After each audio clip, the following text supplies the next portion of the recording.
খামারের আরও খবর জানাতে আমাদের সাথে যুক্ত হচ্ছেন পাবনা থেকে ইয়াসিন আলী শেখ। ইয়াসিন, ছোট থেকে মাঝারি আকারের গরুর দাম কেমন দেখছেন, আর চাহিদা অনুযায়ী বড় গরুর সরবরাহ কেমন জানাবেন?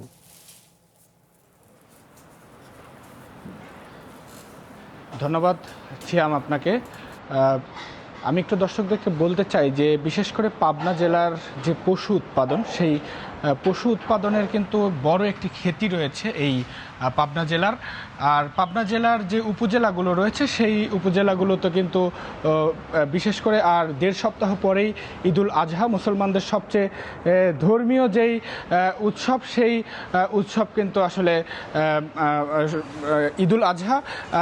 ঈদুল আজহাকে কেন্দ্র করেই এই পাবনার যে উপজেলাগুলো রয়েছে সেই উপজেলাগুলোতে গরু মোটাতাজাকরণ করা হচ্ছে।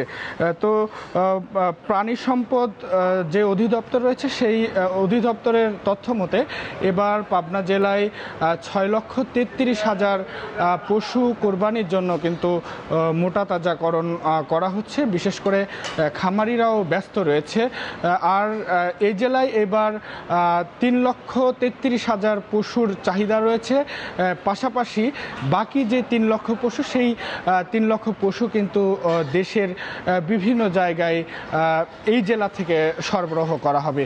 আমি একটি বিষয় বলে রাখি যে বিশেষ করে ঈশ্বরদী উপজেলাতে এই গরু যে মোটাতাজাকরণ করা হয়, বিশেষ করে খামারিদের যে বরাবরের মতো যেই অভিযোগটা রয়েছে, এবারে কিন্তু আসলে প্রাকৃতিক যে দুর্যোগ রয়েছে, বিশেষ করে তারপরে বিদ্যুতের যে সমস্যা ছিল কিছুদিন আগে, জ্বালানি সংকটের যে সমস্যা ছিল, সব কিছু মিলিয়ে কিন্তু খাবারের দাম বেশি থাকাতে কিন্তু এবার খামারিরা কিন্তু আসলে একটু দুশ্চিন্তায় পড়েছেন, এবং কি গরুর দাম আসলে তারা ঠিকমতো পাবে কিনা এই বিষয়গুলো নিয়েও কিন্তু তারা দুশ্চিন্তা রয়েছে।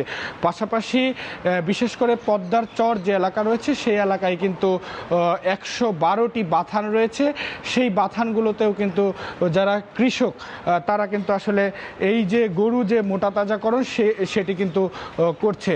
তো সব কিছু মিলিয়ে আমরা এবার যে পশুর দাম, সেই পশুর দাম নিয়ে কিন্তু আসলে খামারিরা কিন্তু অনেক চিন্তায় রয়েছে।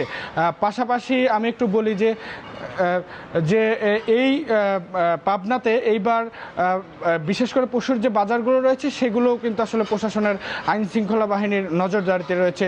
তো পাবনা থেকে এই পর্যন্তই ছিল আমার কাছে সর্বশেষ তথ্য। ধন্যবাদ ইয়াসিন আপনাকে।